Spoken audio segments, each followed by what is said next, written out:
بسم اللہ الرحمن الرحیم۔ اللہ تبارک و تعالیٰ کے بابرکت نام سے شروع جو بڑا مہربان اور نہایت رحم فرمانے والا ہے۔ السلام علیکم ورحمۃ اللہ وبرکاتہ۔ جب بھی رات کو بستر پر سونے سے قبل اللہ کا ایک خاص نام پڑھیں، صبح کو ہر خواہش پوری ہوگی انشاءاللہ۔ حضرت ابو ہریرہ رضی اللہ تعالیٰ عنہ سے روایت ہے کہ حضور نبی کریم صلی اللہ علیہ وسلم نے فرمایا، اللہ تعالیٰ فرماتا ہے کہ میرا بندہ میرے متعلق جیسا گمان رکھتا ہے میں اس کے ساتھ ویسا ہی معاملہ کرتا ہوں۔ جب وہ میرا ذکر کرتا ہے تو میں اس کے ساتھ ہوتا ہوں۔ اگر وہ اپنے دل میں میرا ذکر یعنی ذکر خفی کرے تو میں اپنے شایان شان خفیہ اس کا ذکر کرتا ہوں، اور اگر وہ جماعت میں میرا ذکر یعنی ذکر جلی کرے تو میں اس کی جماعت سے بہتر جماعت میں اس کا ذکر کرتا ہوں۔ اگر وہ ایک بالشت میرے قریب آئے تو میں ایک بازو کے برابر اس کے قریب جاتا ہوں۔ اگر وہ ایک بازو کے برابر میرے قریب آئے تو میں 2 بازوؤں کے برابر اس کے قریب ہو جاتا ہوں۔ اگر وہ میری طرف چل کر آئے تو میں اس کی طرف دوڑ کر آتا ہوں۔ یہ حدیث متفق علیہ ہے۔ پیارے ناظرین، اللہ کا ذکر کرنے سے انسان کو روحانی اور دنیاوی فوائد حاصل ہوتے ہیں۔ قرآن اور حدیث میں واضح طور پر ذکر کیا گیا ہے کہ تسبیح یعنی اللہ کا ذکر ایک اہم عبادت ہے جو انسان کو اللہ کے قریب لاتی ہے اور اس کے دل میں سکون، اطمینان اور روحانی طاقت پیدا کرتی ہے۔ اللہ تعالیٰ قرآن پاک میں فرماتا ہے، سن لو، اللہ کے ذکر سے دلوں کو سکون ملتا ہے۔ سورہ رعد آیت نمبر 28۔ تسبیح پڑھنا انسان کے دل کو سکون اور اطمینان فراہم کرتا ہے۔ جب انسان اللہ کے ذکر میں مشغول ہوتا ہے تو وہ دنیاوی پریشانیوں سے دور ہو کر اللہ کی طرف متوجہ ہو جاتا ہے، جس سے اس کے دل میں سکون آتا ہے۔ جو لوگ اللہ کا ذکر کرتے ہیں یعنی تسبیح پڑھتے ہیں، اللہ ان کے گناہوں کو معاف فرماتا ہے۔ اللہ تعالیٰ فرماتا ہے، تو میرا ذکر کر، میں تیرا ذکر کروں گا۔ سورہ بقرہ آیت نمبر 152۔ تسبیح پڑھنے سے اللہ سے مانگی گئی دعائیں قبول ہوتی ہیں۔ حضرت ابو ہریرہ رضی اللہ تعالیٰ عنہ سے روایت ہے کہ جو شخص اللہ کا ذکر کرتا ہے یعنی تسبیح پڑھتا ہے، اللہ اس کی دعائیں قبول فرماتا ہے اور اسے مشکلات سے نجات دیتا ہے۔ اللہ کے ذکر سے انسان کی دعائیں قبول ہوتی ہیں اور وہ اپنی مشکلات سے نکلنے میں کامیاب ہو جاتا ہے۔ تسبیح پڑھنے سے انسان کی زندگی میں برکت آتی ہے۔ جو شخص صبح و شام اللہ کا ذکر کرتا ہے اس کی روزی میں برکت ہوتی ہے۔ تسبیح انسان کی روزمرہ زندگی میں برکت، کامیابی اور سکون لاتی ہے۔ یہ عمل دنیا اور آخرت میں کامیابی کا سبب بنتا ہے۔ پیارے ناظرین، تسبیح پڑھنے سے اللہ کی مدد اور حفاظت حاصل ہوتی ہے۔ حضرت محمد صلی اللہ علیہ وسلم نے فرمایا کہ جو شخص اللہ تعالیٰ کا یہ بابرکت نام جو آج کی ویڈیو میں آپ کو بتانے جا رہا ہوں، رات کو بستر پر سوتے وقت 21 بار پڑھے گا تو صبح اٹھتے ہی اس کی ہر خواہش پوری ہوگی اور اللہ اس کی ہر پریشانی میں مدد فرمائے گا۔ اللہ کا ذکر انسان کو شیاطین اور خطرات سے محفوظ رکھتا ہے اور اللہ کی مدد کی ضمانت بھی فراہم کرتا ہے۔ پیارے ناظرین، اگر آپ چاہتے ہیں کہ اللہ پاک آپ کو دونوں جہانوں میں عزت و کامیابی عطا فرمائے، آپ کبھی کسی کے محتاج نہ ہوں، کبھی کسی کے سامنے ذلت اور رسوائی نہ اٹھانی پڑے اور حسد کرنے والوں سے ہمیشہ محفوظ رہیں، تو آپ اللہ تعالیٰ کی اس بابرکت نام کو رات کو بستر پر سوتے وقت ضرور پڑھیں۔ اللہ تعالیٰ کے اس نام کو پڑھنے سے اللہ تعالیٰ آپ کی حفاظت فرماتا ہے، آپ کی تمام مشکلات حل کر دیتا ہے، آپ کی خواہشات اور تمنائیں پوری کی جاتی ہیں، آپ کے ہر کام میں اللہ تعالیٰ اپنا حکم فرماتا ہے اور آپ کا ہر ناممکن کام ممکن کر دیا جاتا ہے۔ اس بابرکت نام سے انشاءاللہ دونوں جہانوں میں عزت و کامیابی آپ کا مقدر بن جائے گی اور کامیابی آپ کی قدم چومے گی۔ انسان جب کبھی اپنی زندگی کے مقصد کو سمجھنے کی کوشش کرتا ہے تو اسے اس حوالے سے مختلف قسم کے خیالات سننے کو ملتے ہیں۔ اللہ تبارک و تعالیٰ نے قرآن مجید میں اس حوالے سے بہت سی واضح اور خوبصورت باتیں ارشاد فرمائی ہیں۔ اللہ تبارک و تعالیٰ سورۃ الانبیاء کی آیت نمبر 16 میں فرماتے ہیں، ہم نے آسمان اور زمین کو اور جو کچھ ان دونوں کے درمیان ہے کھیلتے ہوئے یعنی بے مقصد پیدا نہیں کیا۔ اگر ہم چاہتے کہ کوئی کھیل تماشا بنائیں تو یقیناً ہم اسے اپنے پاس بنا لیتے اگر ہم ایسا کرنے والے ہوتے۔ اسی طرح اللہ تبارک و تعالیٰ سورۃ المؤمنون کی آیت نمبر 115 سے 117 میں فرماتے ہیں، کیا تم نے سمجھ لیا کہ ہم نے تمہیں بے مقصد ہی پیدا کیا اور یہ کہ تم ہماری طرف لوٹائے نہیں جاؤ گے؟ بس بہت بلند ہے اللہ جو حقیقی بادشاہ ہے، کوئی معبود نہیں مگر وہی رب ہے عظیم عرش کا، اور جو کوئی اللہ کے ساتھ کسی دوسرے معبود کو پکارتا ہے اس کے پاس کوئی دلیل نہیں، اس کا حساب اس کے رب کے پاس ہے، بلا شبہ کافر فلاح نہیں پائیں گے۔ سورۃ الذاریات کی آیت نمبر 56 میں اللہ تبارک و تعالیٰ نے انسان اور جنوں کی تخلیق کے مقصد کو نہایت واضح انداز میں ذکر فرمایا ہے۔ ہم نے جنوں اور انسانوں کو پیدا کیا مگر اس لیے کہ وہ میری عبادت کریں۔ ان تمام آیات پر غور و فکر اور تدبر کرنے سے یہ بات سمجھ میں آتی ہے کہ انسانیت کی تخلیق کا مقصد در حقیقت اللہ تبارک و تعالیٰ کی معرفت حاصل کرنا اور اس کی بندگی و عبادت کرنا ہے۔ ان عبادات کو بجا لانے کے مختلف طریقے کتاب و سنت میں مذکور ہیں، جن میں ایک انتہائی خوبصورت اور آسان طریقہ اللہ تبارک و تعالیٰ کا مسلسل ذکر کرنا ہے۔ کتاب و سنت سے یہ بات معلوم ہوتی ہے کہ اللہ تبارک و تعالیٰ نے مخلوقات سے تمام عبادات کے اہتمام کا اعتدال سے تقاضا کیا ہے، مگر جب ہم ذکر الہی پر غور کرتے ہیں تو یہ بات معلوم ہوتی ہے کہ ذکر الہی کو ہمیشہ کثرت سے بجا لانے کی تلقین کی گئی ہے۔ اللہ تبارک و تعالیٰ سورہ آل عمران کی آیت نمبر 190 سے 191 میں فرماتے ہیں، آسمانوں اور زمین کی پیدائش میں اور رات و دن کے آنے جانے میں عقل والوں کے لیے نشانیاں ہیں، جو اللہ تعالیٰ کا ذکر کھڑے بیٹھے اور اپنی کڑوٹوں پر لیٹے ہوئے کرتے ہیں، اور آسمان و زمین کی پیدائش میں غور و فکر کرتے ہیں اور کہتے ہیں، اے ہمارے رب، تو نے یہ سب کچھ بے فائدہ نہیں بنایا، تو پاک ہے، پس ہمیں اپنے عذاب سے بچا لے۔ ان آیات مبارکہ پر غور و فکر کرنے سے یہ بات معلوم ہوتی ہے کہ اللہ تبارک و تعالیٰ نے ان لوگوں کو عقل مند قرار دیا جو زمین و آسمان کی تخلیق پر غور کرتے ہیں، پروردگار عالم کی تخلیق کے سب مظاہر دیکھ کر اس کی کبریائی کو پہچانتے ہیں، اور اس کے بعد کثرت سے اللہ تبارک و تعالیٰ کا ذکر کرتے ہیں اور اس کے عذاب سے پناہ مانگتے ہیں۔ اللہ تبارک و تعالیٰ نے سورہ احزاب کی آیت نمبر 41 میں ارشاد فرمایا، اے ایمان والو، اللہ کا ذکر بہت زیادہ کرو۔ ذکر الہی کثرت سے کرنے کا نتیجہ یہ نکلتا ہے کہ اللہ تبارک و تعالیٰ انسانوں کی زندگیوں کے اندھیرے دور کر کے انہیں روشنیوں کے راستے پر چلا دیتا ہے۔ اللہ تبارک و تعالیٰ نے سورہ احزاب کی آیت نمبر 41 سے 45 میں ارشاد فرمایا، اے ایمان والو، اللہ کا ذکر بہت زیادہ کرو اور صبح و شام اس کی پاکیزگی بیان کرو۔ وہی ہے جو تم پر اپنی رحمتیں نازل کرتا ہے اور اس کے فرشتے تمہارے لیے دعائے رحمت کرتے ہیں تاکہ وہ تمہیں اندھیروں سے روشنی کی طرف لے جائے، اور اللہ تعالیٰ مومنوں پر بہت مہربان ہے۔ اللہ تبارک و تعالیٰ نے ذکر الہی کے فوائد بتاتے ہوئے یہ بھی ارشاد فرمایا کہ جو کوئی اللہ کا ذکر کرتا ہے تو اللہ بھی اس کا ذکر کرتا ہے۔ چنانچہ اللہ تبارک و تعالیٰ سورہ بقرہ کی آیت نمبر 152 میں فرماتے ہیں، تو میرا ذکر کرو میں بھی تمہارا ذکر کروں گا، میرا شکر ادا کرو اور ناشکری سے بچو۔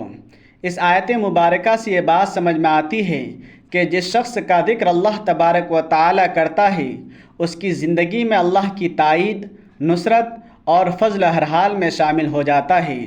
چنانچہ ہر مومن کو اللہ کا ذکر کرنا چاہیے۔ اللہ تبارک و تعالیٰ نے سورہ احزاب میں ان لوگوں کا ذکر کیا جن کے لیے اللہ تعالیٰ نے مغفرت اور عظیم اجر تیار کر رکھا ہے۔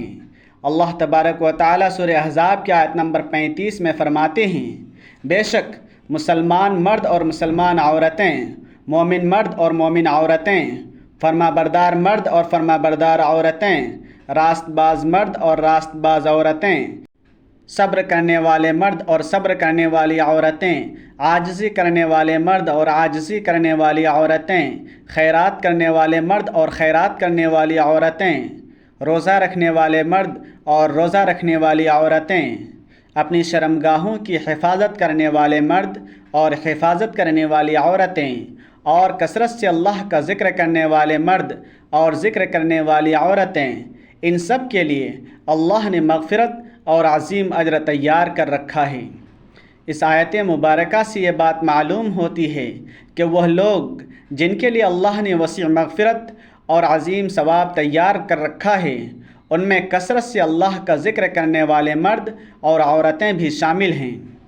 نماز کی ادائیگی کا ذکر کرتے ہوئے یہ بات بیان کی گئی کہ نماز فحش اور برائی سے روکتی ہے، مگر اللہ تبارک و تعالی نے ارشاد فرمایا کہ اللہ کا ذکر بہت بڑی چیز ہے۔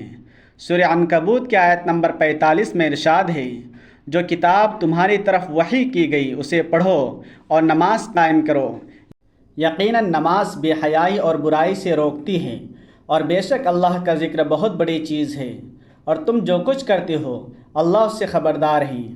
اس آیت مبارکہ پر تدبر کرنے سے یہ بات معلوم ہوتی ہے کہ اللہ کا ذکر کرنے کے نتیجے میں انسان کو جو فوائد حاصل ہوتے ہیں وہ فحش اور منکرات سے اجتناب سے کہیں بڑھ کر ہیں۔ چنانچہ ہر مومن کو کثرت سے اللہ کا ذکر کرنا چاہیے۔ ذکر الہی انوار کی کنجی ہے، بصیرت کا آغاز ہے، جو فطرت کا اقرار ہے، یہ علم کے حصول کا ذریعہ ہے، یہ غیب کی جلوہ آرائیوں اور اسرار الہیہ کا اقرار ہے۔ ذاکر کے ذکر میں، زائر کے فکر میں خالق کائنات کی جل نظر آتی ہے۔ ذکر الہی کے حقیقی رابطے کی ایک شکل ہے۔ سورہ عنکبوت کی آیت نمبر 45 میں ارشاد ربانی ہے، یقیناً اللہ کا ذکر ہر چیز سے زیادہ بزرگ ہے۔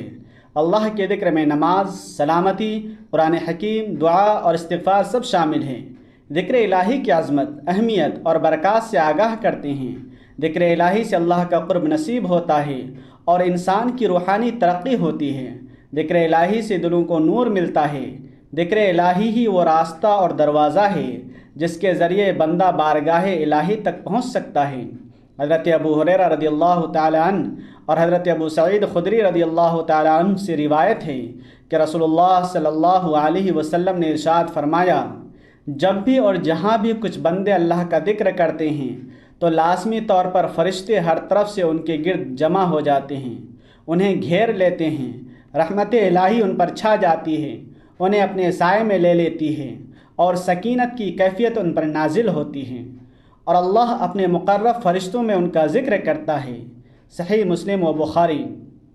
حضرت ابو ہریرہ رضی اللہ تعالی عنہ سے روایت ہے کہ رسول اللہ صلی اللہ علیہ وسلم نے فرمایا، اللہ تعالیٰ کا ارشاد ہے کہ جب میرا بندہ میرا ذکر کرتا ہے اور میری یاد میں اس کے ہونٹ حرکت کرتے ہیں تو اسی وقت میں اپنے اس بندے کے ساتھ ہوتا ہوں۔ اللہ تبارک و تعالیٰ فرماتے ہیں، بے شک اللہ کا ذکر بہت بڑی چیز ہے۔ حضرت ابو ہریرہ رضی اللہ تعالیٰ عنہ سے روایت ہے کہ نبی کریم صلی اللہ علیہ وسلم نے فرمایا، اللہ تعالیٰ بیان فرماتا ہے کہ میرا بندہ میرے بارے میں جیسا گمان رکھتا ہے میں اس کے ساتھ ویسا ہی ہوتا ہوں۔ جب وہ مجھے یاد کرتا ہے تو میں اس کے ساتھ ہوتا ہوں، جب وہ مجھے اپنے دل میں یاد کرتا ہے تو میں اسے اپنے دل میں یاد کرتا ہوں، جب وہ مجھے مجلس میں یاد کرتا ہے تو میں اسے اس سے بہتر فرشتوں کی مجلس میں یاد کرتا ہوں۔ اگر وہ میرے پاس ایک بالشت آتا ہے تو میں اس کے پاس ایک ہاتھ جاتا ہوں، اگر وہ میرے پاس ایک ہاتھ آتا ہے تو میں اس کے پاس 2 ہاتھ جاتا ہوں، اگر وہ میرے پاس چل کر آتا ہے تو میں اس کے پاس دوڑ کر آتا ہوں۔ حضرت ابو ہریرہ رضی اللہ تعالی عنہ سے روایت ہے کہ رسول اکرم صلی اللہ علیہ وسلم نے فرمایا، کیا تمہیں وہ عمل بتاؤں جو تمہارے تمام اعمال سے بہتر ہے اور تمہارے رب کی نظر میں سب سے زیادہ پاکیزہ ہے؟ وہ تمہارے درجات کو تمام اعمال سے زیادہ بلند کرنے والا ہے، اللہ کی راہ میں سونا اور چاندی خرچ کرنے سے بھی زیادہ عظیم ہے، اور اس جہاد سے بھی بہتر ہے جس میں تم اپنے دشمنوں اور خدا کے دشمنوں کو قتل کرو یا وہ تمہیں شہید کریں۔ صحابہ کرام رضی اللہ تعالی عنہم نے عرض کیا، یا رسول اللہ وہ کون سا عمل ہے؟ آپ نے فرمایا، وہ اللہ کا ذکر ہے۔ ابن ماجہ۔ علامہ شبلی نعمانی رحمۃ اللہ علیہ اور علامہ سید سلیمان ندوی رحمۃ اللہ علیہ سیرت النبی جلد سوم صفحہ نمبر 158 پر لکھتے ہیں کہ نبی کریم صلی اللہ علیہ وسلم رات کو اپنی تسبیح و تحمید کی ایسی کیفیت میں ہوتے کہ تھک جاتے اور نیند آ جاتی۔ وہ بیٹھتے، چلتے، پھرتے، کھاتے، پیتے، سوتے، جاگتے، وضو کرتے، کپڑے پہنتے، سواری پر سوار ہوتے، سفر پر جاتے، واپس آتے، گھر میں داخل ہوتے، مسجد میں قدم رکھتے، غرض کے ہر حالت میں دل و جان سے ذکر الہی میں مصروف رہتے۔ آپ سواری پر بیٹھے بیٹھے نفل ادا فرماتے۔ سواری کا جانور چل رہا ہوتا، آپ اس کی پرواہ نہ کرتے کہ قبلہ کی طرف رخ ہے یا نہیں۔ آپ میدان جنگ میں بھی ذکر الہی سے غافل نہ ہوتے۔ بدلتے ہوئے غبار میں دونوں ہاتھ پھیلا کر بارگاہ الہی میں دعا کرتے۔ ایک موقع پر رات کے عالم میں رومال گر پڑا اور آپ کو خبر تک نہ ہوئی۔ حضرت علی رضی اللہ تعالیٰ عنہ 3 بار جنگ میں آپ کے پاس آئے۔ ہر بار دیکھا کہ پیشانی مبارک زمین پر ہے۔ موجودہ دور میں بھی سکون کی کیفیت ذکر الہی سے حاصل کی جا سکتی ہے۔ مغرب میں خودکشیوں کی بڑھتی ہوئی تعداد روحانیت سے دوری کی وجہ سے ہے۔ ناظرین، بے سکونی یاد الہی سے غفلت کی وجہ سے ہوتی ہے۔ نئی جسمانی اور نفسیاتی بیماریاں بھی یاد الہی سے غفلت کی وجہ سے ہیں۔ بلا شبہ ذکر الہی دلوں کو سکون دینے والا ہی۔ نبی کریم صلی اللہ علیہ وسلم نے فرمایا کہ اللہ کا ذکر کرنے والوں کی نیکیاں سب سے زیادہ افضل ہے۔ یہ کلمہ طیبہ اللہ کے لیے جہاد اور اللہ کی راہ میں سونا چاندی خرچ کرنے سے بھی بہتر ہے۔ نیز یہ اللہ رب العالمین کے نزدیک سب سے پاکیزہ اور درجات بلند کرنے کا ذریعہ ہے۔ اللہ تعالی ہمیں تسبیح و تحمید اور ذکر و اذکار میں مشغول رہنے کی توفیق عطا فرمائے، آمین۔ پیارے ناظرین، ہم جان لیتے ہیں کہ آپ نے اللہ تعالیٰ کا وہ کون سا نام پڑھنا ہے اور کیسے پڑھنا ہے۔ جب آپ رات کو سونے کے لیے بستر پر جائیں تو کوشش کریں کہ آپ نے اپنے کسی بھی مقصد، حاجت یا مشکل سے نجات کے لیے، خاص طور پر اپنے حق میں فیصلے کے لیے، اپنی خواہشات کی تکمیل کے لیے، فوری قبولیت کے لیے اور ہر رکاوٹ کو فوراً دور کرنے کے لیے کوئی ارادہ دل میں کریں، خواہ وہ خواہشات کو پورا کرنے کا ہو یا کوئی ناممکن کام کو ممکن کرنے کا ہو۔ اس نیت کے بعد بہتر ہے کہ آپ باوضو حالت میں بستر پر لیٹیں، کیونکہ یہ سنت نبوی ہے اور اس سے ثواب بھی ملتا ہے۔ باوضو حالت میں جب بستر پر جائیں تو ایک بہت مختصر اور خوبصورت وظیفہ ہے۔ آپ نے اللہ تبارک و تعالیٰ کا بابرکت نام پڑھنا ہے۔ اس سے پہلے درود پاک ایک بار پڑھیں۔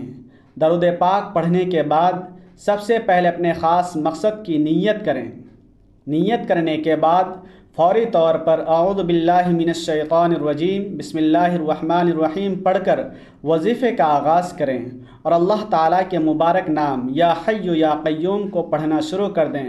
یا حی یا قیوم ایک بار پڑھنے سے ایک گنتی ہوگی، اسے صرف 21 بار پڑھنا ہے۔ جب آپ یہ مبارک نام 21 بار پڑھ لیں تو اس کے بعد سورہ کوثر 3 بار پڑھنی ہے۔ اللہ تعالیٰ کے نام کا ذکر کرنے کے بعد استغفار کریں، کیونکہ استغفار انسان کو اللہ کے قریب لاتا ہے۔ کہا جاتا ہے کہ اللہ اپنی مدد سے بندے کی پریشانیوں کو دور کرتا ہے۔ اول و آخر درود و شریف پڑھ کر اللہ تعالیٰ کے اس مبارک نام کو پڑھنے کا معمول بنا لیں تو انشاءاللہ فیصلہ آپ کے حق میں ہوگا۔ جیسا آپ چاہیں گے ویسا ہی ہوگا۔ نبی پاک علیہ الصلاۃ والسلام نے فرمایا کہ اللہ تعالیٰ کی اس بابرکت نام کو رات کو بستر پر سوتے وقت پڑھنے سے صبح اٹھتے ہی اللہ تعالیٰ آپ کی ہر خواہش کو پوری کر دے گا۔ اس کی جائز خواہشات پوری کی جائیں گی انشاءاللہ۔ اس کی مشکلات کو ختم کر دی جائیں گی، اس کے لیے آسانیاں پیدا کر دی جائیں گی اور اس کے تمام مسائل حل کر دیے جائیں گے۔ جو اس کے دل میں تمنا ہوگی وہ پوری ہو جائے گی۔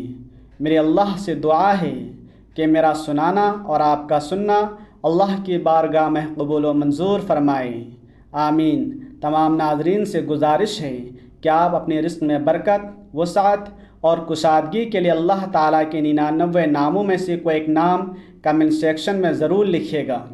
اللہ تعالیٰ ہم سب کا حامی و ناصر ہو، آمین۔ اپنا بہت سارا خیال رکھیے گا، ہمیشہ ہنستے رہیں، مسکراتے رہیں اور مجھے بھی اپنی نیک دعاؤں اور نیک تمناؤں میں لازمی یاد رکھیے گا۔ ملتے ہیں کسی اگلی ویڈیو میں ایک نئی وظیفے کے ساتھ۔ تب تک کے لیے اللہ حافظ۔ السلام علیکم ورحمۃ اللہ وبرکاتہ۔